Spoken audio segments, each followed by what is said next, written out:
Ravin Perry, Keith Garcia. Who's the rest? We got after Keith, we got Rick Birdsall. We got Hunter Sykes and Joe Pitha should round out the group we've got tonight. So we don't have the bracket in front of us, so we'll let you know when we see the competitors come up, and then when we get to the final rounds, we'll know exactly who's in there and what's going on. All right, Tommy, we might be experiencing a couple technical difficulties here, so all right, I'm going to let you and Jeremy talk here while I try to figure that out. All right, so I think it's going to be an interesting weekend, or at least tonight. You know, it's been an interesting weekend to say the least. Daniel has not shot the Freakin' Nation Nationals. That's right. And Joe Pitha has. Yeah, so Joe was out shooting all weekend. We had torrential downpour from Hurricane Matthew come through. And, well, it looks like we're going live here. Let Chad Adams from Freakin' Nation make some announcements. We got Daniel Horner on the left, Joe Pitha on the right. A lot of experience here on the left-hand side. Daniel's been a former champion and has a ton of shoot-off experience. Joe hasn't made it this far in the Pro Series. I think that he made some shoot-off last year but didn't go deep in the field. So he's in the finals here tonight. This round he's got Daniel Horner first draw against the last draw, and we'll see what Joe can do. He's got the right side. It's the tougher side to run from experience. Left side usually goes a little bit faster. Shooters shoot from left to right. But Joe's left-handed, so mind you that he might be able to come across that right-hand side. So it's a good draw for him. So it's going to be interesting. Is it flip a coin type thing? No, it's top of the bracket. So top of the bracket goes left side, bottom of the bracket goes right side, and that continues all the way through the tournament. Well, we're about to go. Match director Rob Romero about to give him the start with the good old-fashioned air horn. Yeah, this is. I'm going to run some times here because we don't usually time these things. So I'm going to try and get a timer ready to go. So we'll have something else so we can give everybody out there a little bit of idea of what's going on.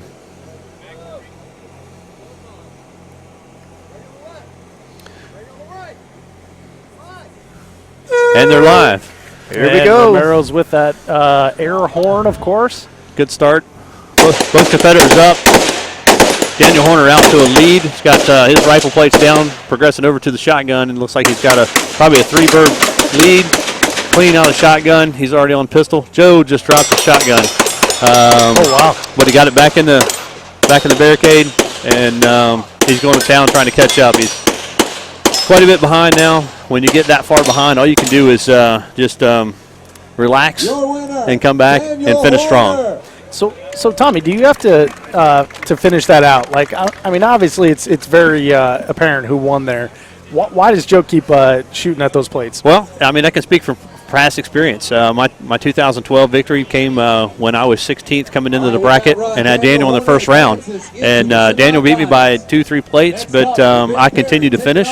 You always finish in a shoot-off because something could go wrong. And come to find out, he actually faulted on a rifle target. They said Daniel automatically advances now, but I thought it was 2 out of 3. Looks like they're doing single elimination in the first round. So when we get did they said 2 out of 3, but did he get a DQ for that shotgun coming out of the? Oh, that's a good question. I don't know. Let's see if we can find somebody to see exactly what happened there. He dropped the shotgun. Yeah, the shotgun came out, hit the ground. I definitely saw that, so I don't know if it's – boy, look at the volley of volunteers going out to set this thing up. I've never seen so many people. This is Reset Nationals here. We need to be live streaming this. Yeah. They cut those guys loose, and it was we have about 25 people setting up steel and clays that like nobody's business. That was probably the fastest reset I've ever seen. So a lot of good things happening here tonight. All right, we've got 8 people watching the live feed right now, just getting started here, and looks like Steve Filla is he's tuning into us instead of the NFL football games because of the disrespectful players, and can't stand the debates. There you go. So we got Steve on this one. Awesome. Thanks, Steve. Dave, I'm going to pause for a second, see if I can get a determination of what just happened. I'll be right back, okay? Copy that. Yeah, I don't really know. I think there was a DQ there. Yeah, that had to have been. And there he goes, over the fence line. And Tommy's going over the line, and controversial. Tommy walking onto the field here, grabbing Chad Adams in the middle of it. Yep, Chad is nodding his head. Nodding his head. Looks like it definitely was a DQ. That's unfortunate for Joe. Tommy, welcome back. Hey guys, thanks for pausing there for me a second. I talked to Chad Adams, the vice president of Three Gun Nation, and he did determine that was a DQ in the first run. So when Joe's gun came out, when he discarded his shotgun and left that position, the shotgun fell out to the left side. He put it back in safely, but it already hit the ground, so that's an automatic DQ. Oh, okay, gotcha. Oh, that's a bummer for Joe. A lot of hard work coming up to that point there and just going too fast and dropped the shotgun. Absolutely. Like we said, the guys are out here putting it all on the line. They're giving everything they got. They don't want to hold back, so this is awesome. All right. Well, we've got a bunch more people joining us in the chat here. I want to say hey to Jared Bender and John Boy, of course. John Boy won an Armalite prize pack the other night, and John, I passed your information along to Jeremy here. I have it. And it will be going out probably Monday or Tuesday, man. It's exciting. We've got round 2 here is looks like Keith Garcia, Cobalt Kinetics. And Ravin Perry of Bushmaster. So Keith actually made it into this by the skin of his teeth at the Eliminator with a smoking time, 683, and he beat the entire field there. So he's going up against Ravin Perry, who, as Chad said the other night, has been quite the pistol shooter, and he's waiting for that breakout performance. And this could be it from Ravin here. It'll be an interesting run. I mean, yeah, beating Keith Garcia would be huge for Ravin right now. Well, because they match up so well, and Keith is a phenomenal shotgun shooter, and Ravin is equally as good there, and then Ravin's also equally as fast, if not faster, on the pistol.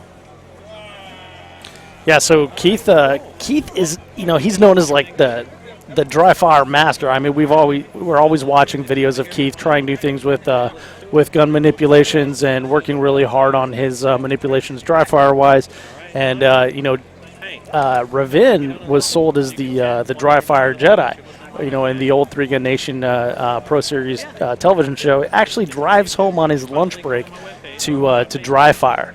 Really? Yeah, it's a commitment he does every day, and it's really admirable. It takes him about 30 minutes round trip, gets in like 20 minutes to dry fire, probably wolfs down some turkey and avocado, heads on back to work. Well, that's obviously it's paid off. Yeah, that is dedication right there. Yes, sir. Also a Grandmaster pistol shooter in USPSA. I have watched him on a couple stages this past weekend, and when he gets on the horses on that pistol, he is definitely comfortable there. And the Keith Garcia, he's got phenomenal hair. I mean, he does have beautiful hair. Look at this. But here's a great thing. I shot with Kalani Laker of Team Cobalt Kinetics this weekend, shooting Unlimited Division. Rick Bird's all shooting practical, or no, what do they call that? Factory division. That's correct.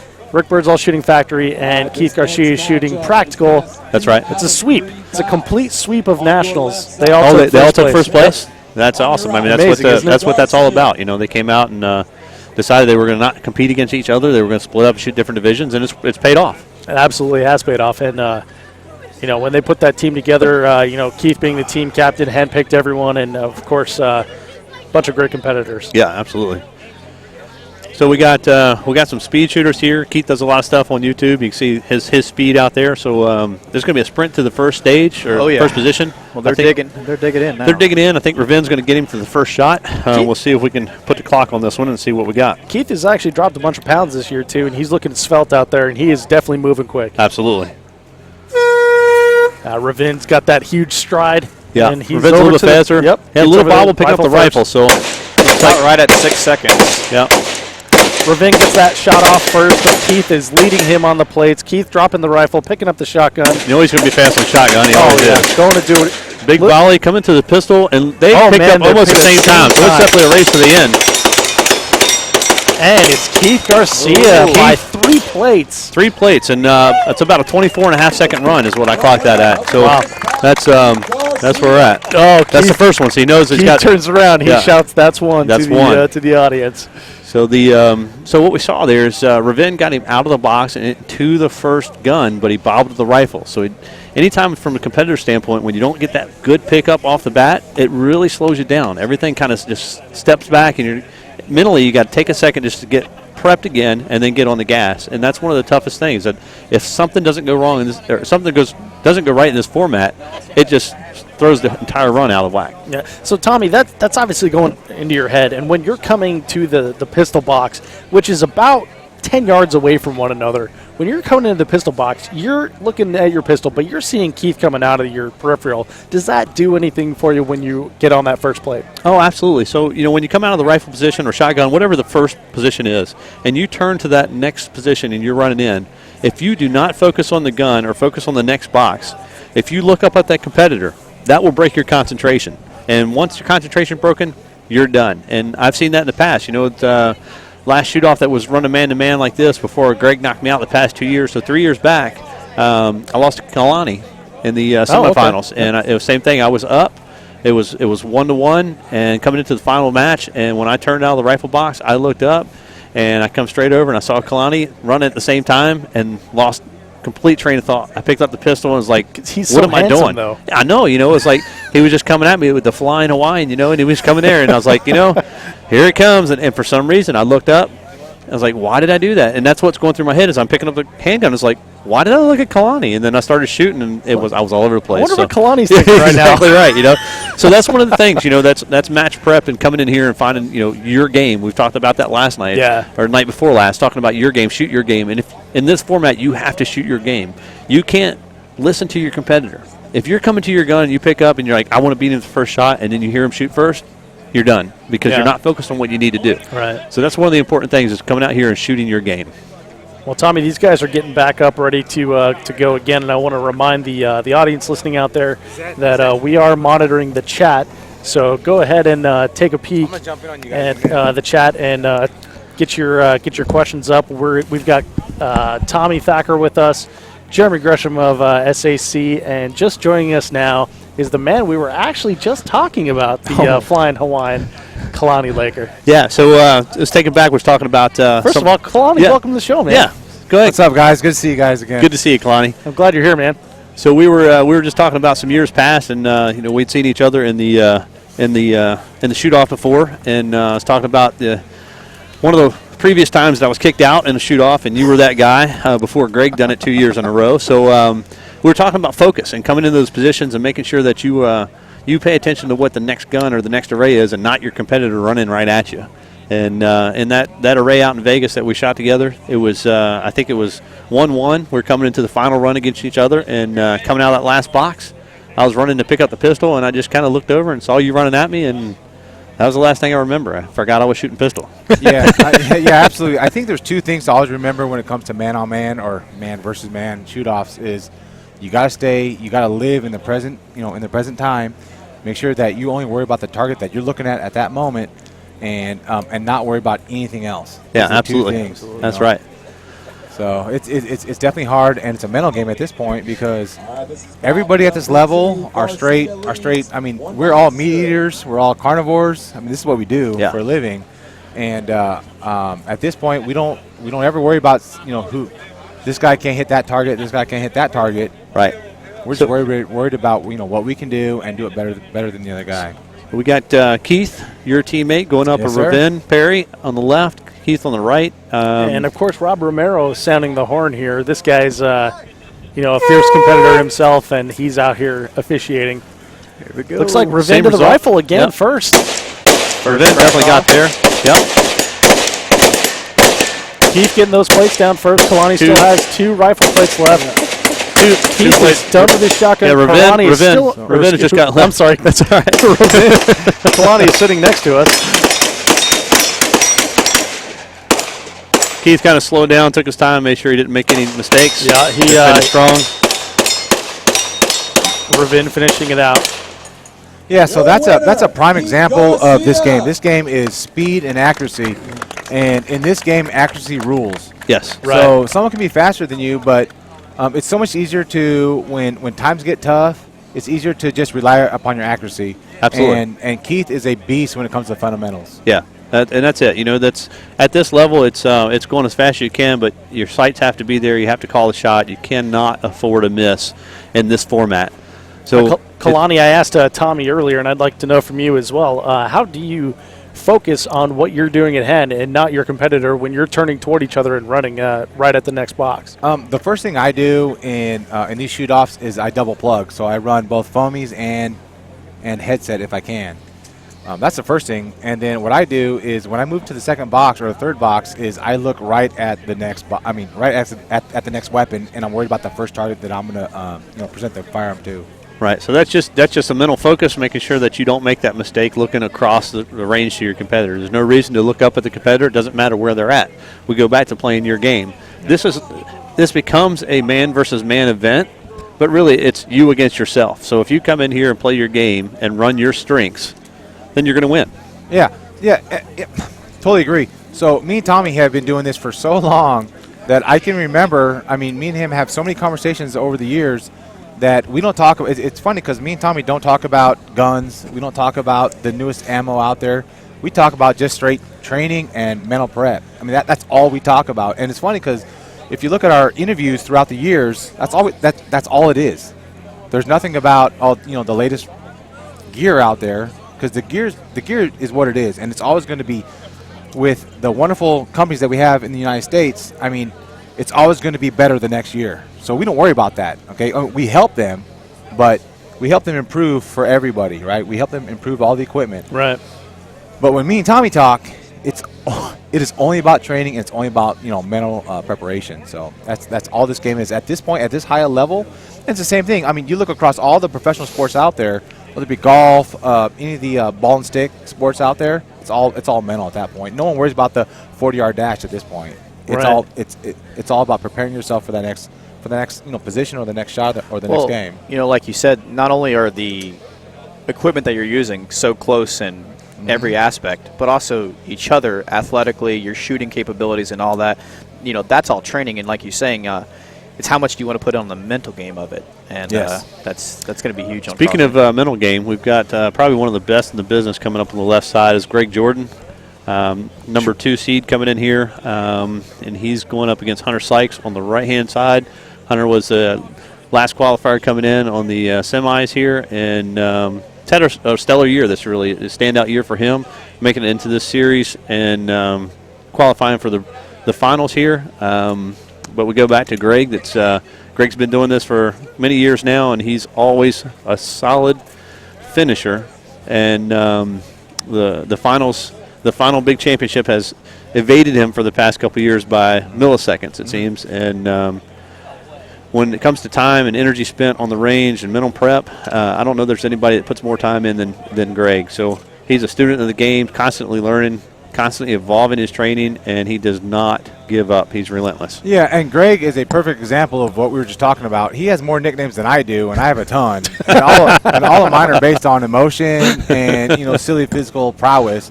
But all of Greg's nicknames are based upon his mental strength. Yeah. Every single one that every nickname that he has is based upon him being a machine, being a cyborg. Because it doesn't matter. It doesn't matter what situation he's in. He's gonna destroy stuff. Yeah. That's his job. He's surgical precision definitely when you come out there. He's got the speed, the athleticism, but when it comes to prep and sight focus and everything that you're supposed to do right, he is the perfect example of true fundamentals. Yeah, I think you said it best when you said that he was a student of the game because, boy, I remember when he came in, and I remember the day I said, "Who's this guy?"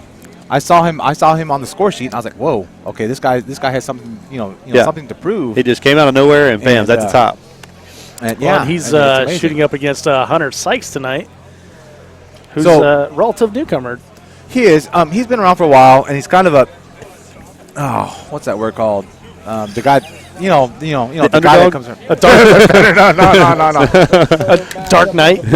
Dark Knight could be it. Yeah, he's like the wild card. He's the wild card. Yeah. So there you go. Again, I don't doubt either of these guys' abilities. But I do not doubt no doubt in my mind that Greg has the mental aptitude to do this right now. And that's absolutely. what's going to happen. So we'll watch what happens. I'm sure it's going to be really close to the run to the rifle. But once it gets to the rifle, I think Greg getting down in that aggressive stance. Yep.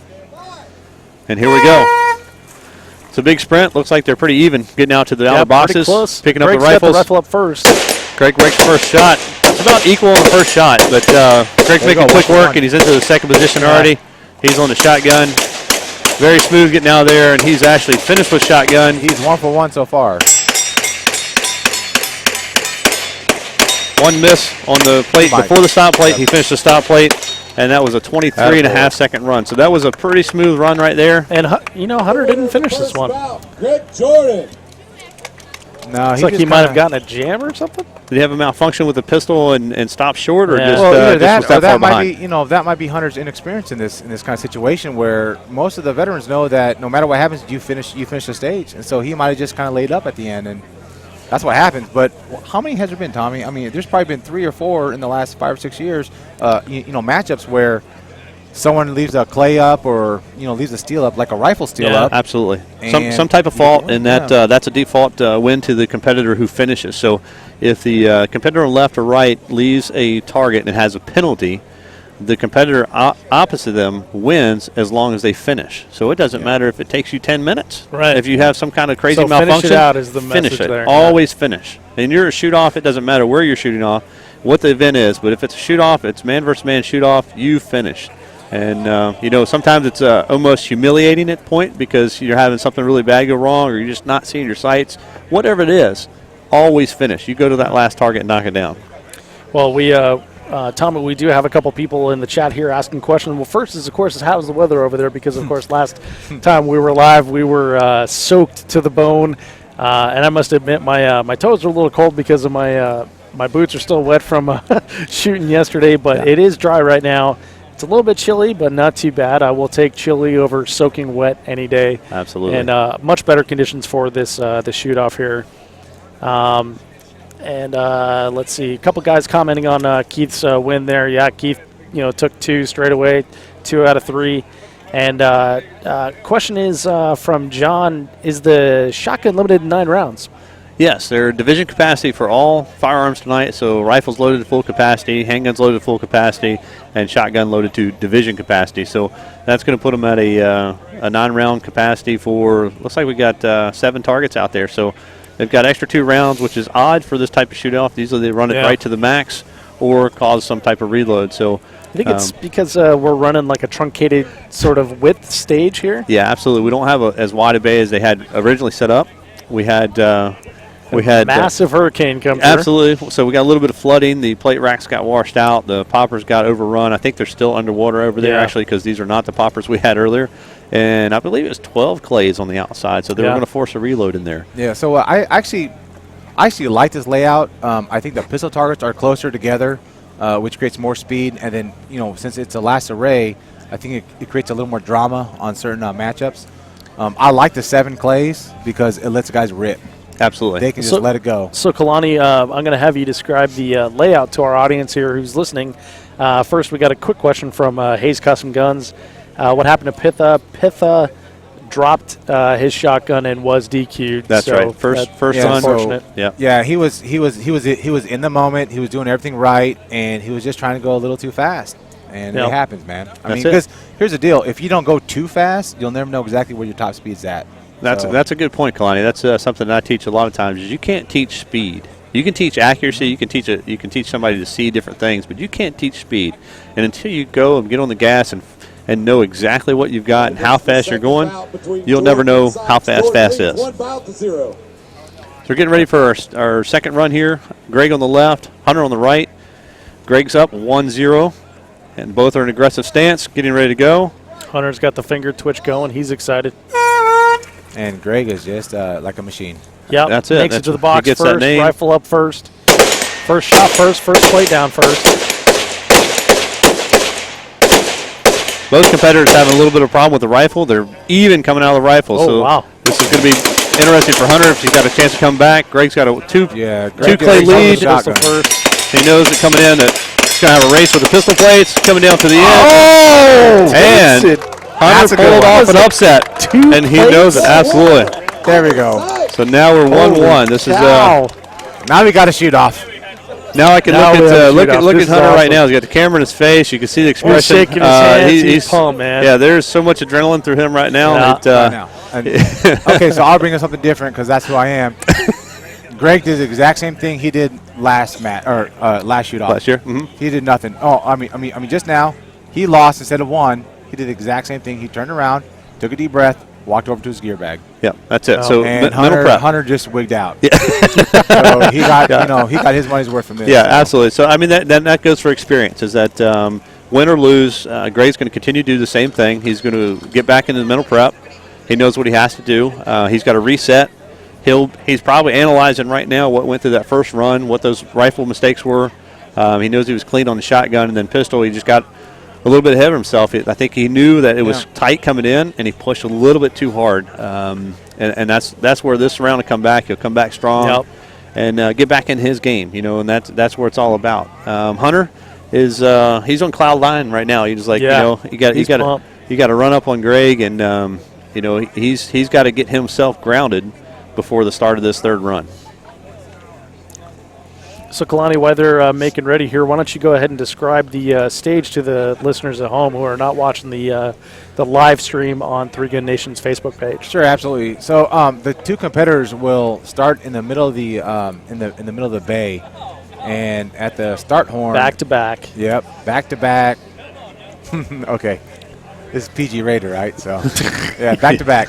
They will then run 25 yards away from each other, and at that point, they're going to grab their rifle, and then they will engage 5 poppers about 50 yards, you think? Yeah, we might be about 50, 65, somewhere in that range. Yeah. They'll shoot the 5 rifle. They'll dump the rifle when they feel they're done. They'll move about 5 yards over to the shotgun, progressively getting closer to each other. When they grab the shotgun, they have 7 static clays to shoot. When they're finished with that array, they will then both dump their shotguns and head over to the pistol array. And when they get to the pistol array, they will actually be about maybe 3 to 4 yards apart from each other. So it gets really dramatic at that point. And then they're lined up with 2, 4, 6, 8, 10 huge monster poppers. Are those Colt poppers? Those are Colt poppers, yeah. Huge ones. I mean, it is enormous. And they finish with the classic stop plates where they small pepper popper, and it falls over on top of each other to signify who won. The first one down is the winner, of course. So this is actually my favorite layout because I haven't seen these Colt poppers since 2012 or 2013. Mm-hmm. It has been a while. That's right. It's been a while, and they're super fast. These poppers are so fun because – so here's the deal with these poppers. Tell us, Kalani. Okay. Here's the deal. So I've taken one class all my life, and it was from the TGO, the great one. His name's Rob Latham. And he told me the only time that I expect you to miss is if you miss early. And what that means is that you're seeing everything and your body is actually moving faster than your eyes. Oh. And this is the only array that will allow that. And if you watch, all their hits, if they're good, will be on the outside of the plates. So here we go. We're off to the start. Again. Here we go. This is the final round. Rubber match. Greg's got a solid start. Yep. Greg just crushed the rifle first. Hunter's now off the rifle, picking up his shotgun, taking the shotgun. Yeah, Greg is the pistol. And he's on now here comes right Hunter now. picking up his pistol. Boom. Greg finishes. Greg finished that. And Hunter sticks in there this time. Good run. And get it, bud. Get it. Finish it. He's not finishing. Wow. No. Yeah, that was a 22-13, guys. That was 2.5 seconds faster than what we've seen tonight. That's what I expected for Greg coming back in that third round. He smiled. That's the second time. Prime smiles. Second time. Second time ever? Yeah, for me, yeah. He must have went back to the bag and put a little bit of lube on his mechanical parts, and that's where the smile came from. It's that Lucas Oil. Lucas Oil brought him up there. So Hunter needs to play Mortal Kombat some more because he needs to learn how to finish it, man. Yep. you gotta finish it. Get your finishing move, man. So Kalani, we're what distance are those clays from the shooter's box? What is that? I'd say 10 yards. It doesn't matter at this point because these guys all know know exactly pistol, where their spread is going. I don't think pistol's quite that close. It's probably 10 to about 14 yards is the center plate. It's progressively harder. And those clays are about even, so 10 to 14 yards. Yeah, it's about somewhere in that range, and that's a cool thing. You see the difference there in our competitors. Greg on the left, tons of experience. Been there, done that several times, and Hunter's new to this shootout format. Yep. He got one run in, he got super excited, and you could tell it when he got to the rifle in that next run. He was all over the place. Just 4 or 5 rounds before he made impact on the first target. Yep. Greg was basically so on the excited. 4th plate when he got his first hit. That's a huge lead to come back from. And then once you know that you're that far behind, when you're leaving the box and you hear the guy shooting the next array, you know you're in trouble, and you get on the gas a little bit too early. From your two perspective, have done this pro shoot-off style, you train all year looking at thinking you're going to have plate rack, and now you've got poppers at the far end. Is there much difference in the mental prep there? I'd be happier. Really? Yeah, there's only 5 there, and they're bigger. Yeah, it's there's 5 targets instead of 6, and your center portion of that popper is exactly the same as a plate. Now you've got a 5-inch index on top. It's a little bit narrower, but you have miss factor on the top, and you got miss factor on the bottom, because even a hit 3 or 4 inches below the center of that target will take it down. So if you're left or right target shooter, it's the same. If you're up and down coming across the plate, you've got a lot more plate to work with. Yeah. So your comfort zone can be much larger. So I think the biggest thing with this in the shoot-off format, again, comes back to shooting your game and not letting the other competitor get in your head. Speaking of getting in your head, coming up next, we got looks like Mark Hanisch on the left and Rick Birdsall on the right. Birdsall on the right. These guys are both nuts, man. Both of them are nuts. There you go. And, 2 different characters. Another teammate of Kalani, so of course, Rick Birdsall. Yeah. So 2 guys that will let it all hang out and not afraid to tell you what they think and just have a blast doing what they're doing. Yeah, I love Hanisch, man. When I first got into this game, there was about 3 dudes that I absolutely adored and looked up to, and it was Hanisch, Pat Kelly, and oh man, what's the voice? Kurt Miller. Kurt Miller. And, they're all totally different, but the one thing they all could do is shoot a shotgun way faster than I ever could dream about. And we're going to see it from Hart. I mean, Mark will absolutely destroy these clays. Mark is probably one of the fastest shotgun shooters in this format that I have ever seen. He gets on the gas, hooks up. It's unbelievable. And same thing with the pistol. When he's on with the pistol, he is hard to beat. Yeah, in this format with these targets, Mark is going to definitely be a favorite. Yeah, he is not afraid to get on the gas, and in this format, he's going to let it all hang out. Mark hasn't shot as much in this year as he has in the past years, so I know that he's ready for this format. This takes him back to some of his roots with some of the handgunner days, shooting man-on-man shoot-offs. He's got a ton of experience on this, and that's what some people just don't know. Some of the new 3-gunners think, Mark's just one of these guys that just came in and started shooting some 3-gun, but he's a pistol shooter from way back, so a lot of experience. Point too, because him and Dan Horner, the favorite. Dan and Greg are the favorites. Yeah, that's the way it is. Mark and Dan, they battled back in the day on American Handgunner. Absolutely. That's what they did. Yeah. So many days, thousands of rounds, shooting plate rack after plate rack and popper after popper, and that head-to-head format, they have tons of experience. Probably more experience than anybody in the field. And that was one of Mark's big games. And once you get that muscle memory burned in, it's hard to get away from just getting on the trigger fast. And Mark is definitely not afraid to stomp the pedal to the floor. One thing about Mark is that he's going to smile at the beginning and the end no matter what. Yeah, exactly. Mark's going to smile no matter what. And probably somewhere in between. Yeah, probably. So Rick right now is, he was rubbing his hands together. It's a little chilly, but he's a Detroit boy, so he should be all right. He should be good. It's not snowing, so he's probably all right. Looks like he's doing the Birdsall shuffle, so he's getting ready. Rick's a formidable competitor. A couple years ago, he come on the scene and decided he was going to do this and put a lot of time and effort into it, and it's paid off. He's one of the top tier competitors in every event he goes to, and I believe he just along with you. Yes. Congratulations on a national championship this weekend at Unlimited. Yes. Rick taking home a factory division win, and Keith taking home a practical division win. So a clean sweep from Team Cobalt this weekend at the national championship. It was a great weekend for us for sure. One thing I got to say about shooting with Kalani all weekend is Kalani is a very positive guy, even when I was down, when it was wet and everything. That was horrible. Kalani's sticking right there with me, and he's telling me, Dave, wouldn't it be great if we had a cup of coffee right now? And then got me all excited because I thought maybe he had some coffee. Yeah, true that, man. And it turns out there was no coffee. That's tough. And Mark just smiled. Right about to start. So we've got Mark Hanisch on the left, Rick Birdsall on the right. Rob is getting the big horn ready for this blast off here. We've got 2 fierce competitors, and let's see what type of times they can put down. one thing about Rick is that he's been an athlete since about the year, age 8. So he's a baseball player. Just recently? Yeah, no doubt, right? Last year. Except that beard. He's got that beard, man. He's tuned up on him. There they go. Man, He's a quick sprint out to the right. Mark's so got a big stride. match. So Rick gets that first plate down. And he's kind of Mark leaned across the bit. rifle, getting into shotgun first. Rick's just finishing up on the rifle. Mark had short malfunction on the shotgun, but he made it up quick, and it's a race into the pistol. Rick's coming in just behind him. Oh, Rick's making it up. It's going to be tight. It's going to be tight. Last shot. Oh! Came down to the stop. Rick Birdsall burned a bunch of rounds at him. Mark Hannis dropped it on the first round. Both of them just I think he was empty. They're actually both laughing. Yeah, I think they're both laughing at each other. They probably run their pistols empty.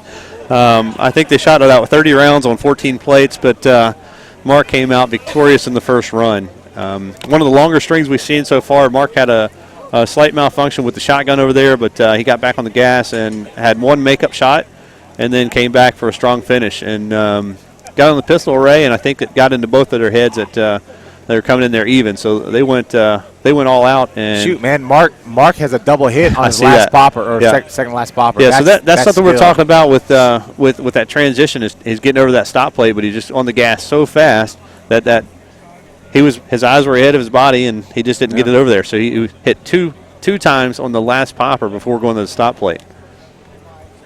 So that was a pretty exciting run because Rick had basically made up some ground, and they got to that stop plate. Yep. Both of them throwing extra rounds at that stop plate. That's the time that you pause for what seems like an eternity, but 1/10 of a second pause and breaking that perfect shot on that stop plate will win it. And that's exactly what Hannish did, was paused and took that one round on that last stop plate. Yeah. And, of course, Rick's still burning rounds into it and eventually hits it. Now accuracy by volume. Accuracy by volume. I've lived that many nights. Yeah. So Come on, he gives the knowing, yeah. Well, no, it's true, man, because one aimed hit is better than a whole bunch of fast misses. Yeah, I mean, even if you're going as fast as possible, shooting 12, 14 splits, 3 shots is 0.4 of a second, 0.5 of a second, and just 1/10 of a second pause and breaking a shot. There's only 2 guys I know that can miss fast enough to win. That's Brian Nelson and Nils Johnson. That's it. Brian and Nils. Those guys are stupid. Brian can miss 37 times and hit 2 plates and do it in 8 seconds. I gotta say, my favorite all-time quote from the Three Gun shows, or excuse me, the Three Gun Nation series, is Rob. Brian Nelson's up there just totally flailing about, and Rob is like, he's doing absolutely everything wrong and still winning. Yeah, it was horrible. It was really bad to watch, man. Yeah. Well, you were there at that match? Okay, so my problem with it is that I worked very hard at this game, right? And then Brian gives guys like, oh, dude, I can do this. I just got to pull the trigger fast. I can do this really fast. Yeah. It's like, oh, there we go, man. Well, Brian Nelson, man, you got to give it to him. Young guy, just has the biggest heart and just goes after it. Absolutely. And, makes it connect a lot of times, too. And, that's the deal, though, too, man. I mean, when you're young in a career, you have less to lose, honestly. Yeah, absolutely. I mean, that's just the way it is, dude. I'll speak the truth. It's true. When I was younger and it was first year, second year, in my career, I was worried, And then now I'm even way more worried. Because I worried match to match or month to month. Now it's like every stage, like, oh, dude, I dropped 2 mics on this stage. That's you had 2 mics on that stage? Dude, I missed 2 slugs this weekend. I missed 2 slug targets this weekend. It happens. Well, I missed really fast. So I learned. It's a fast miss. You learn from Brian. Yeah, man. I learned that. As long as I miss really fast. Oh, it's horrible. All right, so we set the stage. Mark's up 1. Rick gets down on himself a little bit on a loss, and let's see if he can shake it off and get his head right. Looks like there's a little bit of back and forth banter. A little banter, a little laughing. It's the first time we've seen this. That's part of Hanish's game, though. Yeah, absolutely. He's like, hey, man, I don't care. Dude, Mark's like, I don't care. I'm good. Hey, don't worry about it. I don't care. And then he smokes you. Yeah. It happens. And then laughs about it. It's like, whatever. Oh, yeah. Yeah, you ask I'll be Mark back next year. That's what Mark says. Yeah. No, I'll be back next year. You guys enjoy your freaking all your work all year long. I'm just going to show up once a year and smoke you guys. Got some poppers down. Looks like wind blew popper down on both sides. So got a short delay here. Quick reset. Got a popper on the left, popper on the right. Went down. Are we still under Three Gun Nation rules? Weather rules. For weather rules. I don't know if it's for the Pro Series, but they said in the championship once a weather rule has been instituted, it is still in effect. Yep. So for all those you don't know, the weather rules say that if once the weather rules are come into play, if a target's down and you've already started engaging the array, you have to shoot towards the target and continue on. You get the hit automatically. I'm going to say probably in the Pro Series shoot-off finale that those rules will not apply. Yeah. If there's a target down, you'll be stopped and will automatically get a reset and reshoot. That's probably a pretty good assumption, Tommy. Yeah. They take this kind of seriously. It's kind of serious. You know, it's, The more it's the biggest interesting deal. piece is how Kind of many a times big have you been in front of that Colt Speed Steeler and hammering at it, and then the wind blows it over? All right, here we go, guys. They're lining up. So true. All right. Here we go. Mark on the left, Rick on the right. Mark was on those toes, ready to go. It's a big step. Look like he's up. Breaking shots evenly. Rick's got a couple poppers down ahead of Mark. Mark's going to ahead right town. now. Mark knows he's here we go. behind, so he's going to Shotgun. get on it. Holy cow! He got it. Man, it's That was huge. ridiculous. Oh, wow. my goodness. Rick's got it finished, Mark. Rick there. got won. him Rick by- just won. Yep. But Mark just laid down again something that I'm so scared about, and I'm his biggest fan. That freaking shotgun run is stupid. Yeah. It is dumb. It is unreal. I'd like to have a timer on that to see exactly what that array was That like. shotgun run was ridiculous. Does it have a? Do you think it's got a pellet in it? Oh, it's definitely broken on the left side. I see a chip from here. I see it. Yeah. Yeah. look at So, yeah, he and if it wasn't, he wasn't going back for it. No, There's he no wasn't. doubt He's about done. it. He's got You live or confidence die, in that, and he will definitely get on the gas. And that. He's gonna pray tonight, though. yeah, He's gonna thank everything that he believes in that there's a chip in that clay. I've been there, done that, man. Last year I did. So that that was, was quite the run. There was like one plate left up that Hanich hadn't gotten down. Rick go ahead and hit the stop plate. Rick advances here.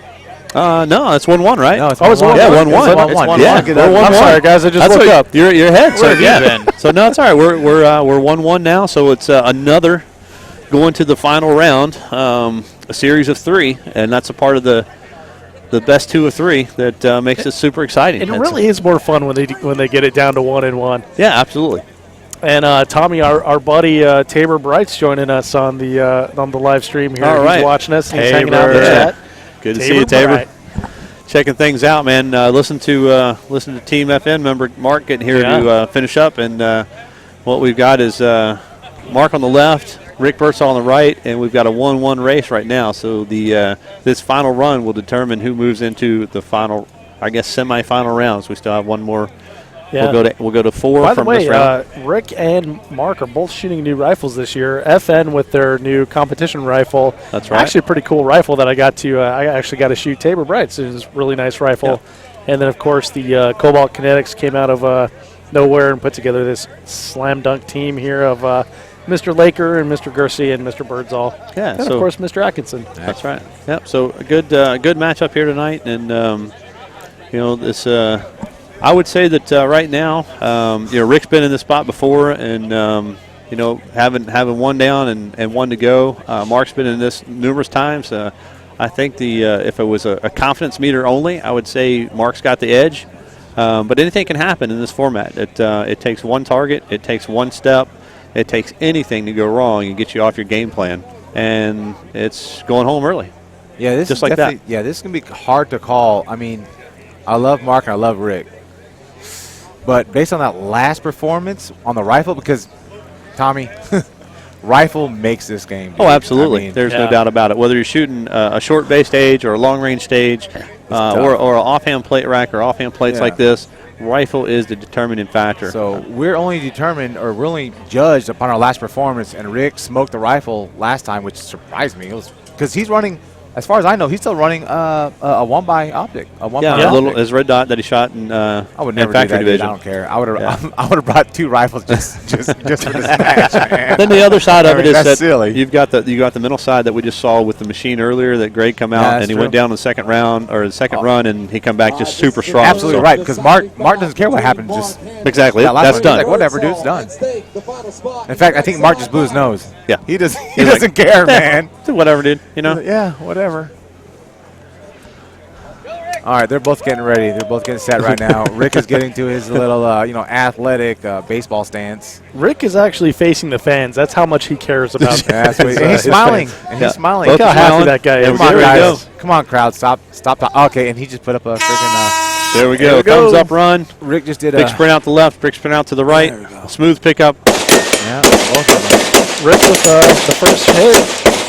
Rick off the rifle first. Coming to the shotgun. There you go. Mark's just trying to make him up fast. He's behind with the shotgun again. Man. Rick is the pistol. He come back and got it. Mark had a raging run and had a one makeup. And Rick won. Nice. Man. Mark almost run him down. That's crazy. I would pay money to watch Mark shoot a shotgun every day. So a question here. Did Mark's stop plate beat Rick's down?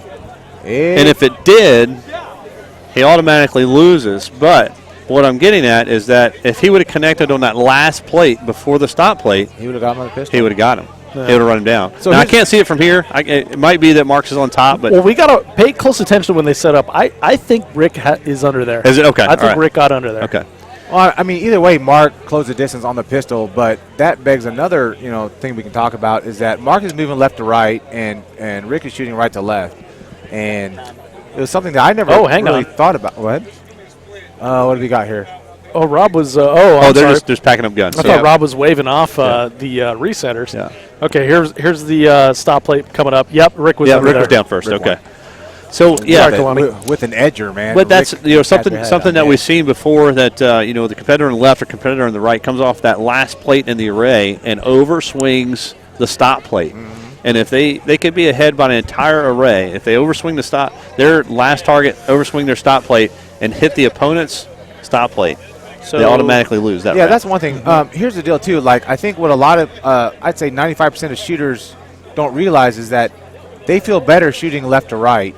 Whether they know it or not, it's usually faster to shoot left to right. So that's the reason why. Is that because you read left to right? Nah, dude. It's because if you're right-handed, your weapon is mounted on your right side, whether it be your right hand or your right shoulder, and so the recoil is going to naturally push you to the right. Okay. Okay. So this is all just natural, right? But you don't realize that you're better shooting left to right. So now, so in the beginning of Three Gun Nation, they used to let the higher seed choose their side. After the first 2 years, they're like, dude, everybody who is higher seed choose the left-hand side. Right. So automatically not only do you dump the gun faster, but you also shoot faster left to right.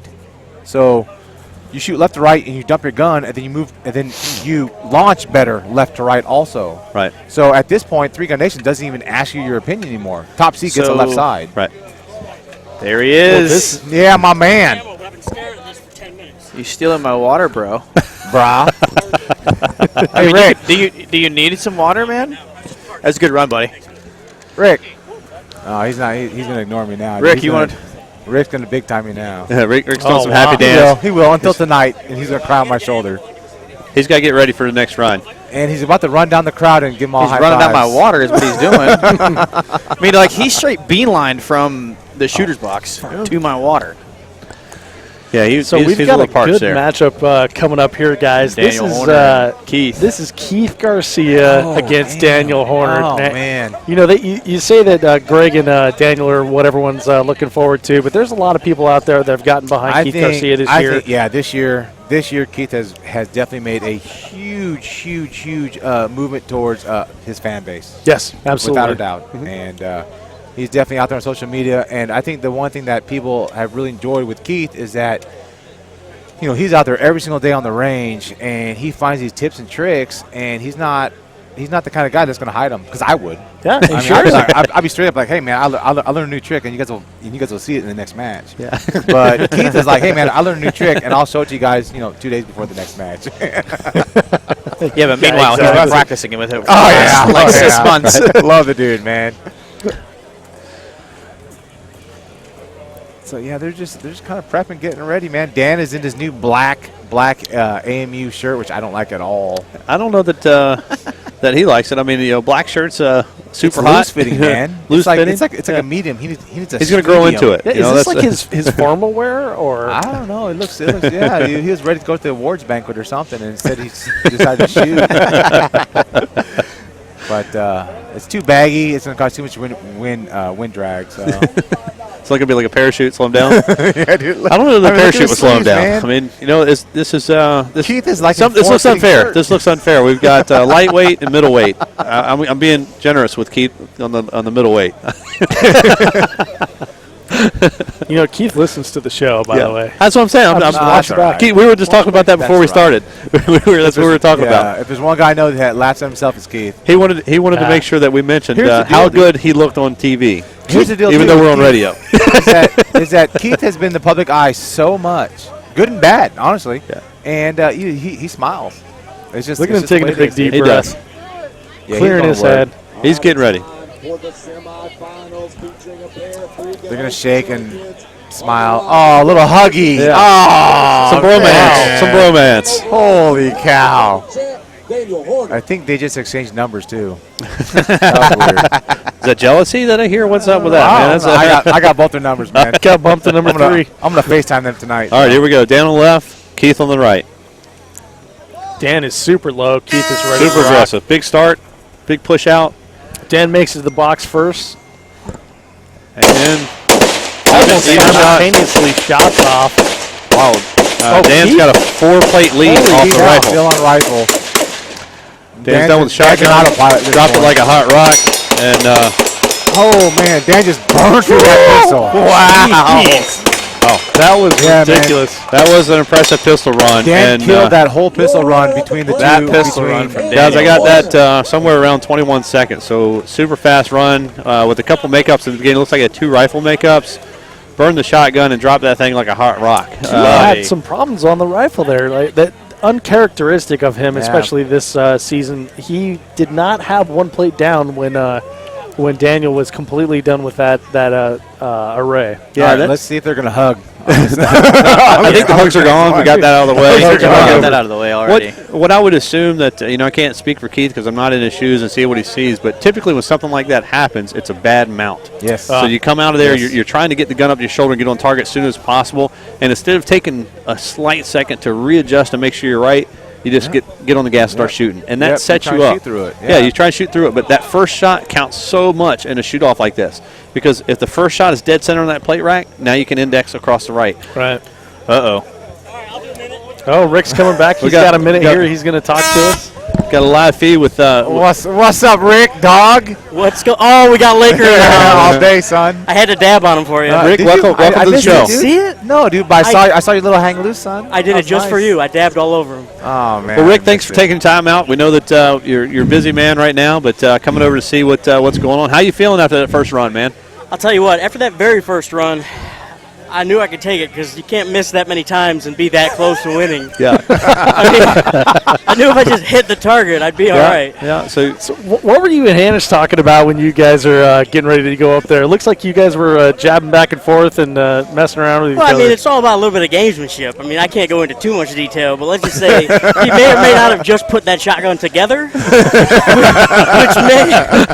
which may have led to the issue in the second bout. But I don't know that for sure. Yeah. Tommy may have more insight. I cannot confirm nor deny that statement. That sounds like But Mark. I think he fired the first shot, so I just had to respond. Naturally. Yeah. Naturally. Well, Rick, what's going on? What's going through your mind getting ready for the next round here? Well, to be honest, I'm pretty stoked. I'd never made the top 8. And now I'm in the top 4. This is exciting, man. This is pretty cool. I mean, the only downside is now I'm going up against a robot. Oh, yeah. Former teammate robot. Well, I'm hoping I can add some solvent to his gears, reduce the lubrication that he's got, but he's definitely a formidable opponent, to say the Absolutely. least. I can say that for sure. Yeah. I've been there, done that. I mean, he's been on my team. We've shot matches together against other people, and I always felt bad for those other people. So, now you get a taste of the medicine. yeah, but He gets a taste of the medicine. He doesn't want none of this. So There you go. We'll see what happens. I mean, as Tommy can attest to, in a shoot-off environment like this, anything can happen. That's right. I mean, I hate and I don't like bringing this kind of stuff up, but look at last year. Greg missed a clay and almost dropped a shotgun. I mean, and that's not Greg. That's not how Greg shoots. Greg is always one of the most fundamentally sound shooters I've ever seen. Him and Dan. But it just goes to show you when you have this much pressure And this fast of a stage, literally anything can happen. So, you know, you can't look down on yourself just because you may or may not be the underdog. But just got to go out and have fun. That's Keep what's the all crowd about. entertained. Well, I got to say, Rick, you're moving really fast tonight. You're smoking it out to the boxes there. You're making good transitions, I'm feeling man. pretty light and limber, yeah. Yeah, you're looking light and limber out there. Yeah. You're coming off of a Nationals win here. I'm back in my Three-Gun glory Nation days Nationals. of football, I feel like. If I could tackle him, I think I'd be better off. There you go. Well, we'll look out for you to tackle Greg when you get out there, and we're going to be cheering you on, man. So Whatever happens, he's one of my good friends, and it's going to be fun regardless. So all right, well, All right, we've here we got go. Keith Garcia and Dan Horner coming up here. this is the bout of the night, in my opinion. These Second two guys are second great. string. Yep. Dan on the left, Keith on the right, and there's a start from Rob. Got a big sprint out to the left, sprint out to the right. Daniel's on the rifle, breaks the first shot. Keith is hooking up this time. Goes Daniel's faster. still off first with 2 plates left on Keith's side. Keith, Dan is on the Keith shot. dismounts. Keith called the shot, but didn't land. Dismounts and looks Dan like had a he's little just something going on with the shotgun too, so I don't know what happened there. So a little bit of a crazy run for both guys. All right, guys, Whoa. thanks for having me. I got to get going. Yeah, All right, thank you, Rick. Rick. Appreciate it, man. All right. A little bit of showboating. Look, did you see that? He's letting everybody know it's a good shotgun, and he concedes with the rest of the run. Oh, wow. So it's definitely He just picked it up and ripped that yeah. shotgun and had a great run Yeah, so- that pleased the crowd, and then turns around, gives a howdy do. Yeah, But he knew it was done from of there. course, he pretty much gave it up and just kind of let it go once Yeah. he dismounted that rifle. So two things I saw over there. So Keith was having some problems with the rifle, dismounted and come back, and Dan had some issues with the shotgun as well. I don't know what he did. If he either dropped something or dismounted somewhere in between, but like 3 or 4 clays in, he had something going on, and I saw the gun come out of position, get back into position. I was trying to watch what was going on both ends, and I kind of missed exactly what happened there. The only thing I saw in that whole run was that Dan is always, he's like the ultimate predator. Yeah. And he had Keith by an array Always and a swimming. half, and he went for broke on that pistol. Absolutely. It was sick. Yeah. That's So, he's that's the way it is, man. He's the competitor. He does, and he said it before in many of interviews. He hates to lose more than he likes to win. That's what it comes down to. Is that's it. So if he's going to win, he's going to win. He's going to do it in a formidable way, and he didn't let up. I'd say that most of us would have just took a deep breath when they got to that pistol and saw how far ahead they were. Yeah. And just went 1, 1, 1, 1. And Dan said he took a deep breath and he's like, okay, Just get on it. Here's my Hammer foot, down, laying down hit the your gas. throat, Yeah. and I'm just going to push it down. Right. So Absolutely. from my standpoint, what I've seen and what I've done in the past is that we don't typically shoot that way. No. We don't slow down and shoot, and when you do, No. you're seeing too much. Yeah. And when you're seeing too much, you're not going to be as fast as you should be, and something could go wrong. You lay up, slow down, and the guy comes in and hooks up a run. You can get past. It's like making some super fast lap times, and it's like, I could conserve a little bit. I'm ahead, and some dude just zips right by you. So that's always out there in the back of my mind is that if I lay up now, that's not my style. So I don't want to take too much off, but I still don't want to go too fast and get behind. So you got a little mental sprint going on. Do I stay on the gas or do I back off a little bit? And that's one of the difficult Well, things. Dan sounded like he had a Glock 18 out there, man. He was just Yeah, he definitely ripped it down there, no doubt about it. So that'll be a good one too. Connie, is there a secret to getting the mechanics of firing a pistol that fast? Most people look at that and think like, oh, got it. There's nothing I could ever do that would make that happen. I think I can train a monkey to shoot a pistol that fast, but Really? to hit that fast, that doesn't That's a happen. trick, That's, yeah. Okay. that's all eye speed and just Muscle memory just being control. kind of, but he shot it really fast, but he didn't make all his hits without a doubt. Yeah. There's a whole lot of mics in there, so Yeah, you have to see. That's it. If you can't see the sights, you don't know where they're at on the target. So with this type of accuracy, you can't just guess. You have to be there. yeah, Right. yeah. But Keith got on the shotgun. Yeah, he he absolutely did. cut loose on that one. That's one for the record books. I'd give Mark a run for his money when it comes to Yeah, no shotgun kidding. speed. We Yeah, should I'd say- see if we can get Hanish compare and those two. Garcia Yeah, out there. That'd be good. To Just see. on the shotgun. Just a shotgun. Well, right. well, then I'll include Pat Kelly in that too. Yeah, oh, yeah. Pat can rip lay it down. Yeah. And I hate shooting after those guys in a match. It totally screws up your timing, man. Yeah. It's like, well, if they can do it, I can do that too. We can do it too. I've missed more following those guys than I have ever in my life. So Well, we've got Greg Jordan making ready, and, of course, Rick Bird's all making ready as well. And I'm kind of surprised that Rick was over here just a minute ago, and now he's ready to shoot. I think he just realized, good, I got to go. wait, I'm up next, you know? Rick's good. He's young. It's awesome to be that young. You know, see where he's at right now. How old are you, Well, Chloe? here's the deal, I'm not going to tell you, but so a great side story with Rick is that I remember the year that he came on the pro tour, and we went to he went to hang out. We're kind of like, hey, Kalani, can I hang out with you guys? Like me and Keith. I said, yeah, but we both enjoy ribeyes. So he bought us dinner, and since that day, man, we have been Breaking him in hanging like a out, rookie, man. Dude, I haze everybody. I'm the gatekeeper in this game, without a doubt. I'll haze everybody. I've hazed every new kid on the AMU for the last 4 years. You That's my seem so job. nice, though. Oh, I know. You gave me a pat on the back funny today game. for Couple times, resetting dude. targets. All right, so we're going live here with Here we the go. next group, and this is Greg Greg's Jordan on ready. the left. They're both Rick set Birdsall up. on the right. Thumbs up from Rick. Got the start from Rob, and And they're they're off to the running. races, and Greg is smoking to the left side. Yep. All right, rifle. Good mount. Oh, Both shots at the same time. both mics. Finally getting on target at the same time. Oh, it's tight. Just It's half tight. a play behind. Yep. Smooth transition. Greg off the shotgun, almost fell down to the face plant. Rick a couple Greg- mics Rick on the is- shotgun. Woo! Slides Into in for the position. pistol.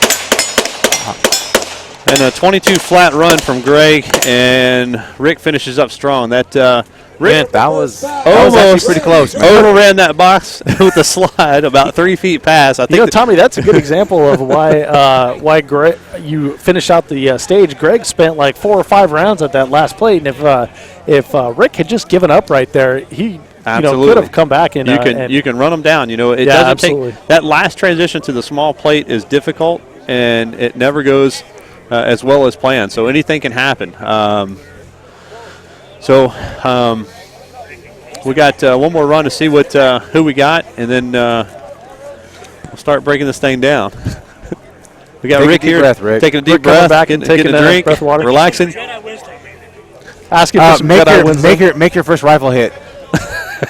No, seriously, man. Take your time to make your first rifle hit, and all the next 4 is just they'll fall right in It's your hand. gravy. That's it. Fall in your hand. Man, Just like great that. Both advice of them- from both That's of a them bird missed ball in the hand. Both of them missed their first rifle hit. That's right. I didn't, So, I didn't ra- realize, Kalani, you were handing out advice. I would have been chatting you, You up a didn't little ask, more son. today. You No, I didn't didn't. ask. Not I wanted once. to respect your Jedi-ness. I give way too much. Do you? My father has always told me, hey, son, you give way too much advice. And it happens. I don't know. I can't Dang. do it, man. Well, now that I know I'm going to get on your So- squad again soon. Here's the deal, too. So let's talk a little story. On Friday night, when the guys were doing the semifinals, and both my teammates made it to, so they both didn't qualify for the top 4. So they didn't make it. Both had to go to the into eliminator. berth. So they go to the shotgun berth, and we're sitting there talking. And Rick's like, okay, there's only 7 targets. I'm going to go ham. I'm just going to pick up my shotgun and go just stupid nuts. He's like, is that what I should do? I said, absolutely not. I said, what? There's 8 guys in it, right? He goes, yep. I said, okay, the bottom 4 are all going to mic once, at least once. They're all 4 of them are going to, I'm sorry. I say mic. So when I say mic, I mean miss. Miss, So correct. they're all going to, so I turned mic into a verb. So they're all going to miss once. So all you got to do is just make all your hits, right? Just make all your hits and you're going to be fine. And sure enough, dude, other than Hunter, the only guys that got into it were the guys that just walked up there and just went bang, bang, bang, bang, bang, bang, bang, dropped the gun and then hit the buzzer. I mean, that's all you got to do in this game. You have to. Other than Nils and Brian, you can't miss fast enough to win. And guess what, dude? You're not Nils or Brian. They're not going to ask me for advice. Right. Everybody Kalani. else. Everybody. I'm not a coach, man. Well, maybe I am. You are. You just don't know it. Life coach Kalani. But Well, looks like I had a I've done 22 it. flat on that last run. So all these guys have been hovering around that area. So I think that both of them have it in them. We'll see what we come back from the mental prep there. So, Rick's looking and say, hey, what do I got to do to make this clean? We talked about it in the first round when he had to come back. He was down 1, coming back, and what he had to do. And it's like going up against Mark. Hey, just got to be clean. Yep. And that's the key to it. The guy that makes the least amount of misses or least amount of mistakes in this format is going to win. Yep, and that's what I worry about with Greg is that Greg is almost always clean. Yeah. He just doesn't miss, man. It's crazy. What's also interesting to watch these guys is Oh, handshake before they're ready here. I'll pick that up when we get done with this. Copy All that. right. So Greg didn't smile in the handshake, and Rick did. That's what happened. So, Oh, did they just get iced? all right. Oh, so we man. got, Rick's so excited, man. Yeah. Pump on he the just left, pump dabbed. on the right. Rick just dabbed. I don't know what dabbing is. What? Look at my Instagram, son. I saw what you did, but big sprint out to the outside boxes. Rifle. Oh, Rick got that first hit. And Rick is off the rifle first. There you go. Not sure there. That's Oh, man. Words of a Jedi. Here we go. Come on, Rick. Get it, buddy. Oh, run it snap. down. I am excited. This is super exciting. What we got? Come down to the end. Oh, Rick is not. Oh! Dude, so I'll recap that real quick. Rick, I know, brother. So Rick asked me what he's got to do. I said, get your first hit. And he smoked the rifle over Greg. And then after that, he just went to cruise control, man. You just make your hits at that point, but he didn't. So he shot. He killed the shotgun, got to the pistol, and about 2/3 of the way through the pistol, he got really excited and he thought he was going to win. Yeah. And that's what happens, man. And then he took like 17 shots at that stop plate. And he got that stop plate, and Greg was just running him down. Greg was running down. Lion, he had one miss about 3 targets prior to the stop plate that messed up his cadence, and then he come back and made it, and got back to the stop plate just after Rick had engaged his. That was tight. That was a really tight run that could have gone bad for Rick in the end. So Greg was definitely got on the gas. He shot shotgun faster than he normally does. He was a little more methodical, but he really pushed it this time to get into that pistol, and almost ran him down. Dude, this is gonna be crazy, man, because you got Greg, who, I mean, I'll bet that he's like, I'm good. Don't worry about it. It's fine. I'm just gonna smoke him this next time. And then you got Rick, who lives on emotion. Oh, absolutely. Rick absolutely lives on emotion. He's pumped. He's on a high. So we're seeing a different aspect of what we saw in the earlier round. So Greg gave up a round earlier, was 1-1. He come back super strong after that, kind of reset and just smoked it. His opponent at the time, was Hunter. Got super excited and come back and just kind of fell apart on the third run. So that's just a part of experience. And Rick's got a little bit of shoot-off experience here, so he knows what he's got to do. He knows he's going to be one of the toughest competitors out there. So he's just got to get his head straight and make sure he's not too emotionally high, come back in on gas too much. Okay, so now you got Charles over here helping Rick load his pistol, it looks like. And Charles talks. So we'll see what happens here, man. They're sitting there talking, hey, man, did you see the new Star Wars movie? And that's probably good for Rick, just talking. He needs to be loose, man. And Greg's loading up. He's got Mike Sexton over his shoulder, making sure he's doing everything right. But Mike's a talker, too. Yeah, but not tonight. It looks like he's just standing by letting Greg do his thing, and that's what he's doing. So, man. We did lose a light behind us. Do you think that's going to have any effect on what they? I don't think we're too bad. Seeing? I mean, from what I'm seeing over here, it's not too bad. We got pretty good lighting. I don't see any issues there. I think we're okay. Kalani, let's talk about something I'm seeing out there. Has got Greg's carrying an extra rifle mag, an extra pistol mag, and a few extra shot. Yep, and Rick is naked over there. He's smooth. What's your take on that? I would always run with the belt, without a doubt, because that's what we do 90% of the time. I mean, don't change it. And here's the deal. So let's say it's like we talked about earlier, you always finish it to the end. And absolutely. If all of a sudden, if either of these guys have a pistol or a rifle malfunction, you're going to go ahead and do a tap rack bang, and you're going to tap rack it, and if not, then you're going to grab from your belt. Yeah, every single time. That's how we train. That's it. You're not going to pick up out of that box. No, dude, not at all, man. Unless you train to do that, which we don't do. So. Right. It's not worth it. No, I mean, Greg has always been all business. I mean, it's something that I've always been impressed by. So, yeah, dude, Greg even has his holster on. He's got his holster on. So I mean, you train the way you play, and that's where he's at. It's like this is him. He's in his element. He's out studying the targets, making sure he's prepped. Rick's working through. I don't know what getting loaded up over there. He's taking his time. Yeah, I think him and Charles signing autographs. Talking Rick is signing autographs. Waving to the crowd. Is this a mental game? Is he making Greg wait? I don't know, man. I think Rick just did a selfie. Yeah. So okay. We'll see what happens here. Well, we'll check his Instagram feed here and see what he's up to. There we go. There's Rick smiling again, and Greg is about ready to eat. Here we go. Rick smiling at us again, giving us that wink that he does so well. This is it. Both of them digging in. Greg's ready. Rick's ready. Rob gives a start. We got a sprint out to the left, a sprint out to the right. Greg beats him to the Greg's box. to the gun. A solid mount. Oh, man. Rick hits the rifle first again. Oh, Greg ran down. Tied coming through the shotgun. They're both on the shotgun exactly the same time. Rick was smooth. Greg has one extra makeup. And this is where it's all going to be made. There we go. It's tied to the race to the end. Oh! Rick had a malfunction. Oh, my goodness. That was ridiculous. And Rick is going to finish this? Wow. Oh, my God. Rick had a malfunction. Finish the game. Just as we were talking about malfunction, anything Rick can had a happen. malfunction. That was Thing ridiculous. can happen, and just like that, it comes to an end. So in that time, it was like the war of the tides. Yeah, Because yeah, it Rick was started just a falling high, steel coming in, and you man. know, Gray got him, and then they both got to the pistol, and it was a race to the end, and it was close. It was within a plate. Yeah, so Greg had a makeup on the left side with his shot. He had Shotgun. one Something he went happened back. on shotgun. What happened? Yeah, on he that? looks like he had a miss on the third or fourth target, and he had to go back for it. But Grabbed he it. didn't Good for spend him. much time. He took his time and hammered through, and then got to the pistol. And it was definitely a race to the end. And I think it. Without the malfunction, it would have been a splitting hairs decision. Those plates would have been down at the same time. So it's a tough one. Oh man, Rick's still smiling, man. So- Good for him, man. I mean, he did a good job of doing that. Absolutely. As a salesman, as a sponsor of sponsoring a shooter, I've traveled all year with Greg and Hunter and the rest of Team Armalite and most of y'all. It's interesting and to sit back here and watch these guys. You almost feel for them. With traveling with Rick, I didn't want to see that at all. Right. Even though he's going That was against my rough. shooter. That was rough. It's just, Yeah. you don't, and even as a competitor, Jeremy, as coming in here as the guy on the other side, you don't want to win by a malfunction. Yeah. I mean, it's that asterisk win. You don't want it. But it's a W. You got to take it. 2 out of 3.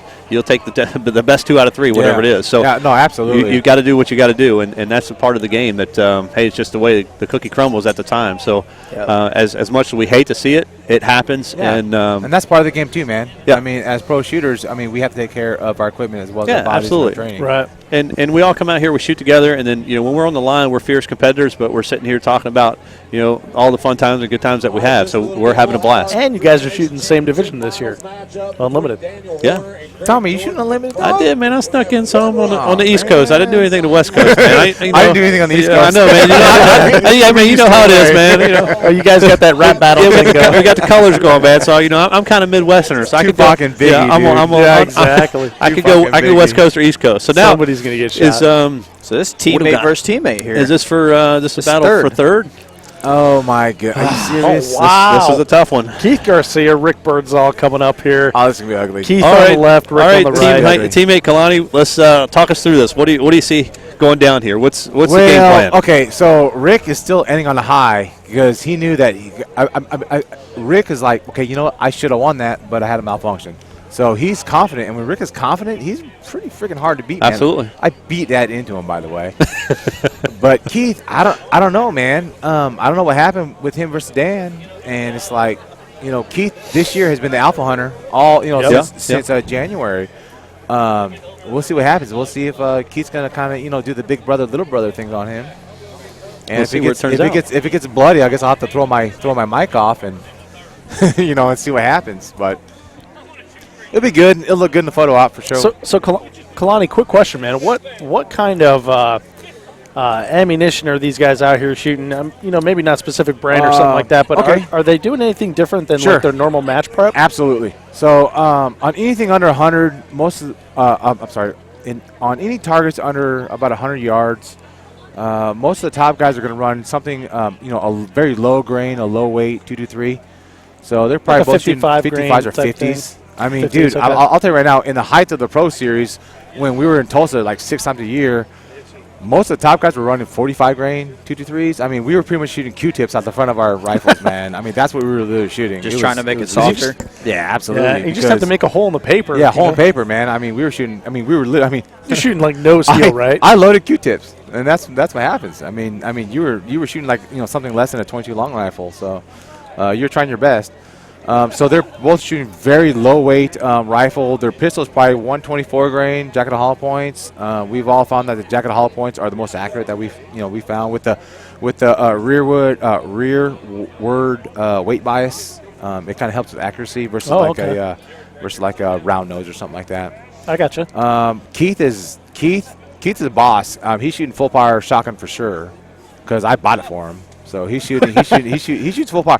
Keith is probably right now in our day and age the best shotgun shooter that I've ever seen. Really? And Rick's probably shooting some kind of puff load.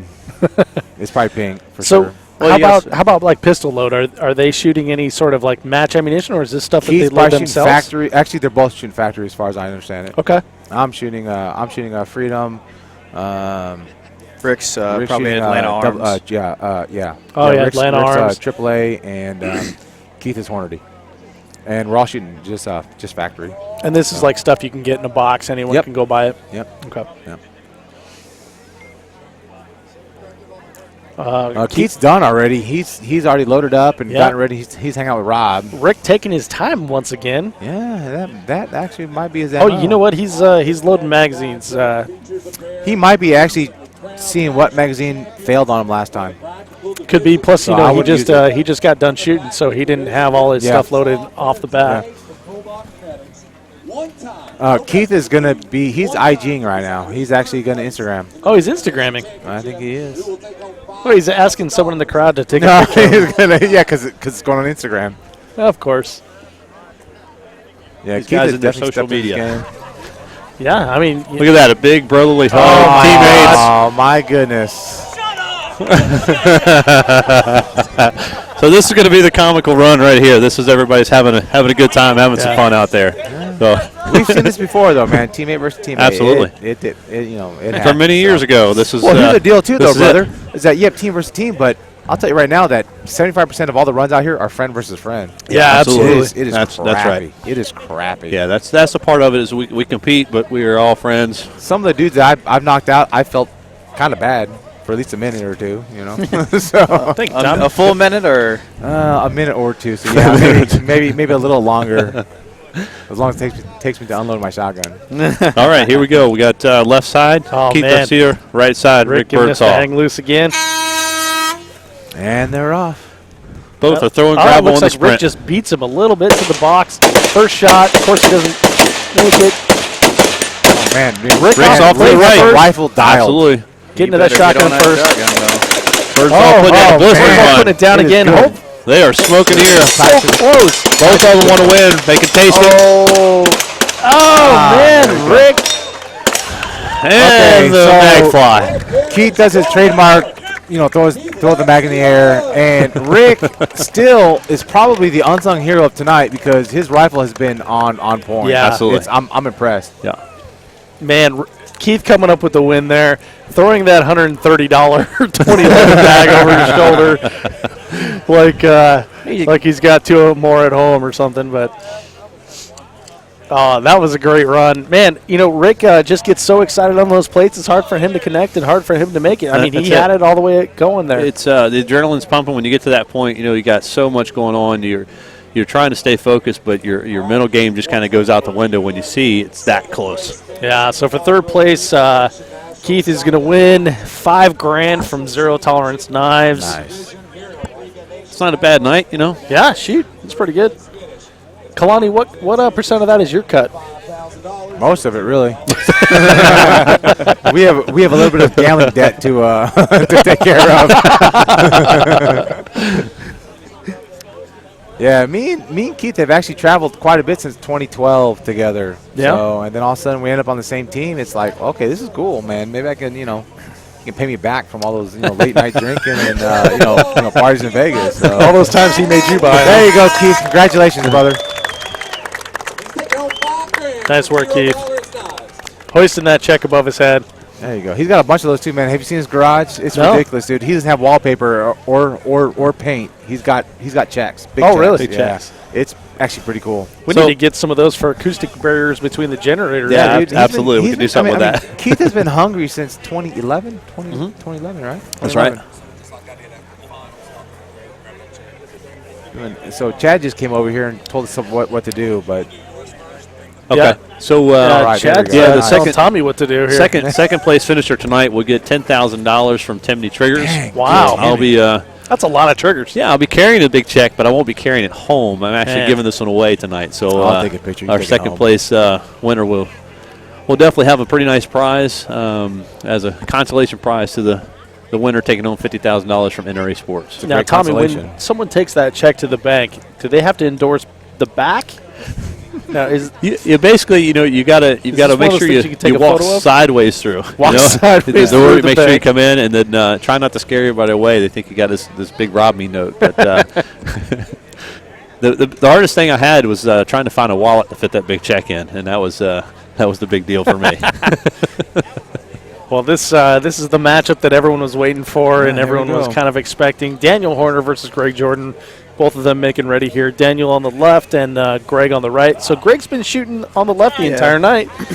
I was going to ask. Now he's on the right. Go swap to the right. You know, that's Yeah, let's talk about that, Tommy. So do you remember back in the day when Taryn Butler, when he was on the right, he would shoot left to right and then swing all the way back another 5 yards and hit that stop play. absolutely that long He's transition probably the only back. successful guy that I know. That's right. Yeah, because he would stick to that left to right because he's so familiar with shooting left to right. Now, I think that from training and going out there and testing this, running this array left to right, right to left on the pistols, I think it's always going to be faster to go right to left on that right-hand side just because that you gotta transition. suck it up, dude.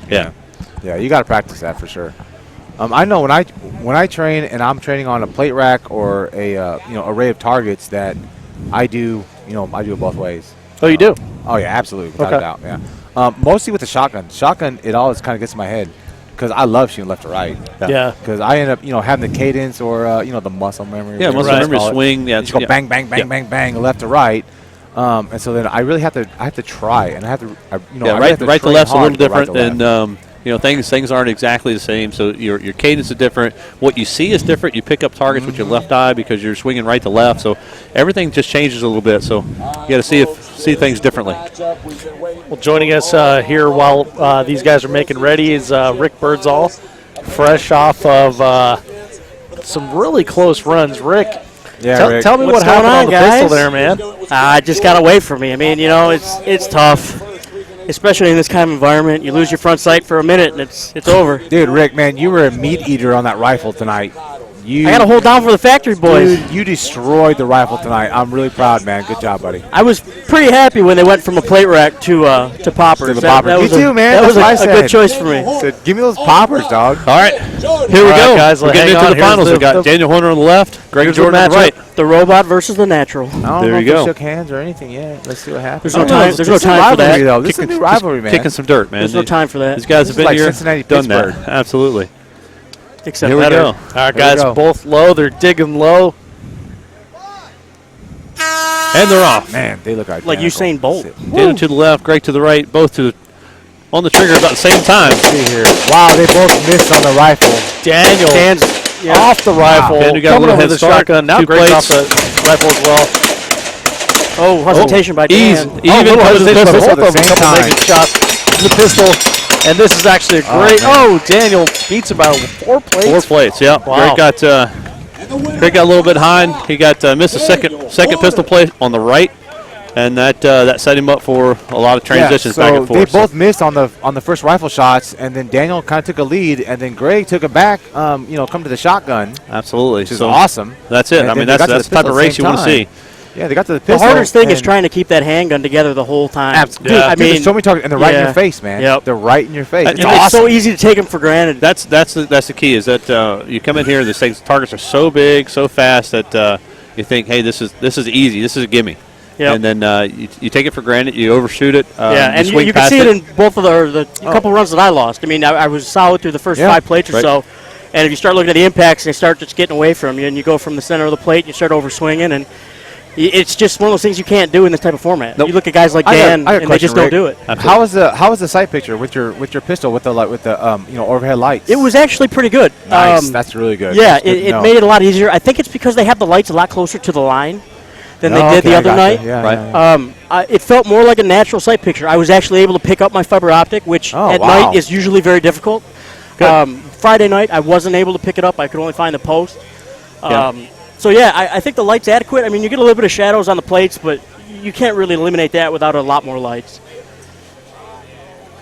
Yeah, I think for the conditions we have, they've done a great job. Yeah, all things considered. Huge scramble. Again, man, this is experience. This is experience for not only the competitors, but experience for Three Gun Nation. And they're always, every season, they're striving to make it better for everybody, for both the spectator and the competitor. Yeah, and I think we've seen that. I mean, the production value has gone up exponentially year over year. Yeah, there's a lot that goes on behind the scenes that people don't see. Especially with this weekend with the bay that was already set up. I got on the ground here Wednesday, and the bay was pretty much set up, ready to go for the shoot-off finale. Great. And you brought your boat, so it worked out fairly well. I brought my boat, so I got to tell you guys what. After Kalani and I got done shooting the Stage 8, which is actually right where we are right now, to show you exactly how much work these guys do. They tore down Stage 8. They set up this whole stage right here, brought in all these lights, all these people and everything, and are making it happen. But I went over to shoot the shotgun side match, which there's still 3 stages in the mud over on the other side, and you had to get shuttled across by some pickup trucks. One of those pickup trucks is the 3 Gun Nation pickup truck. I hop in. Who's driving? Pete Brown. That's how much these guys work. No, it's good. It's good, man. I mean, I've been a huge fan of 3 Gun Nation since the beginning. I was fortunate to be with them since the second year. Yeah. Well, when you win the very first shoot-off, you usually have a pretty good outlook on things. Oh, man, I love these guys. I love my competitors. I love the fans, you know. There you go. I mean, that's what this is about, dude. That's it. Growing the sport, and that's what we're doing, Yeah. you know. And that's something we're doing here with Dave Hartman tonight with the 3 Gun Show. Our second live broadcast that just came together. This is kind of a fun thing. Tommy challenged me a couple days ago, and he's like, "Can we do this live?" Actually, I think you said, "Let's do this live." I think it was just let's do this live, and I was like, "I don't know how to do that." He's like, "Well, you can figure it out." And here we are. Here we go, guys. Dan and Greg both look very serious. These guys All are right, both so this is athletes. it. This is round number 2. These guys are both probably like the epitome of athletes and professionals. That test beep just caused Dan to go. I don't know what Yeah, it happened did. there. That was not so cool. This is kind of weird. A little bit of All right. drama in the beginning here. All right. All right, Left, right, boys. right. And Let's give this a there's show. the start. They are fast. Super fast. I mean, a super sprint out there. Looks like Greg's on the rifle first. Got the first round off. Daniel's got a hit first round. Dan 5 for 5. Yep. Greg's got extra makeup. Got over to shotgun fast. And looks like they're coming even into the pistol Even. again. So it's going to be a race. We're tight. And the race is in. Dan takes it by a plate. Oh my goodness! Wow. One plate. Man. Wow. One plate. Holy All cow! right, Dan won. Dan. Well, thanks for having me, guys. Dan's a beast. Thanks for Rick, doing thanks this. for We all coming. appreciate Rick, it. great to have you here, buddy. All right, guys. So that was an example of just 2. Are we done here? No, we're not done. Tommy's Okay, taking good. off, and he's going to go ahead All right, and give Tommy, tear the it up, brother. check to the. So I mean, that was like a winner. prime example of like 2 of the best of our, 2 of the best in our business here. So, all right, bro. Yeah, take care. so Jeremy, we just saw Greg go down. So you're dropping him next year, I'm guessing. Not a chance, man. I feel for him, man. It's Yeah, it's Like- tough for Greg, dude. He works all year long, man.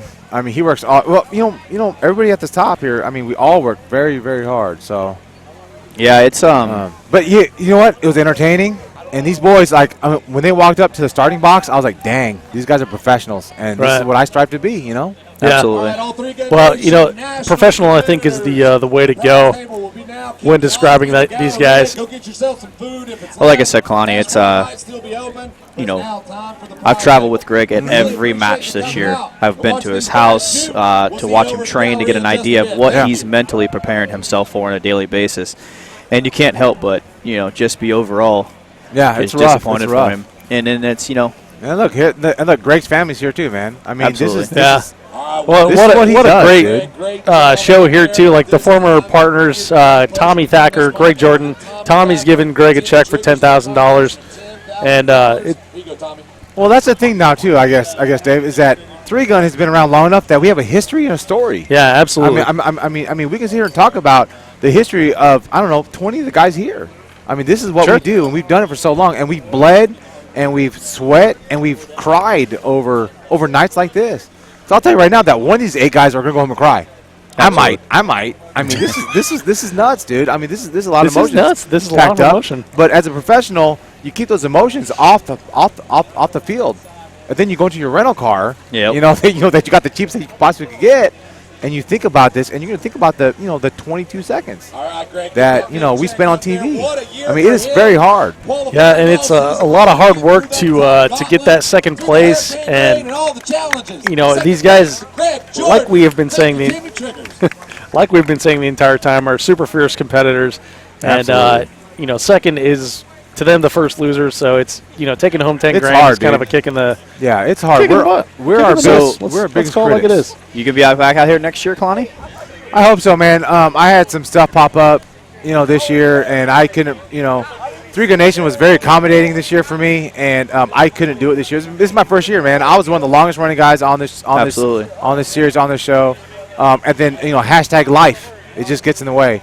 But I'm happy to be here tonight. I'm happy to win freaking nationals, dog. I'm happy. I'm 2016 national champion, huh, Rick? Yeah, buddy. Yeah, son. It's one heck of a weekend, dude. It's capped off by this wonderful, wonderful competition, the shoot-off, which Three Gun Nation puts up. So, well, it was a great pleasure to watch you shoot and burn it down this weekend. Yeah, it was really fun, man. It was a great time. I'm happy to be here, and Hurricane Matthew got nothing on us, and that's right. We survived it, and we thrived. So. Speaking of surviving, Andy Peterson joining us here, another one of the survivors of Squad 1, my squad. We shot all the stages. We are the only squad to shoot all the stages. Yeah. Are we really? Go ahead, Andy. Tell us about it. Yeah, got to be the only one. We are. We're the only one. Yeah. Oh, that's good. Andy, talk to me. I think I was muted. Yeah, we try to meet you all the time, dog. But so as Squad 1, we had the good luck or bad luck to shoot every single stage this weekend, and we were the only squad to be here for 12 hours a day, both days. Yeah, I guess we got our money's worth, but yeah, my dog was PO'd, but that first day was rough. That was horrible. I kind of set the tone for day 2. I think for me at least, I kind of checked out. Yeah, so mentally. On the first day, we had to sit in the rain for 4 hours straight.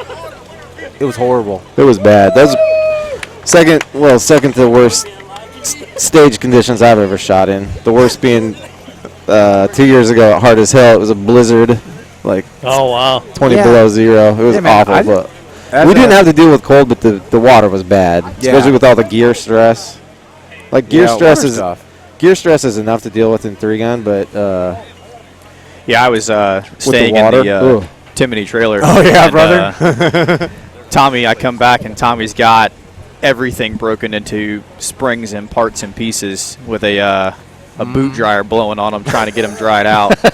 And we did the same thing. It took me probably 2.5 hours to clean all my guns, but I forgot to clean my magazines, and that cost me on our second stage. Dude. I mean, so 3-gun isn't just a sport or a competition, but 3-gun is like an adventure, So we had an adventure this weekend. Yeah, we did. Dave, we got to roll, man. Yeah, dude, I got an award. They're wrapping it up, and we got to go to hit awards. So I got Instagram to hit and Facebook to hit. So this is, the 3-gun show. This is VIR 2016 Pro Series 3-Gun Nation Nationals. And, guys, thanks for joining me. Andy, thanks for joining me. By 10 seconds. Jeremy, thanks for joining me. Man, it's been fun this season, guys. We'll see you Kalani, on the always west. a pleasure, Make man. it to the east. More importantly, South Florida. You got it, brother. Take care, guys. Tommy's just off mic, but Tommy, we know we appreciate you. So thank you for everything, guys.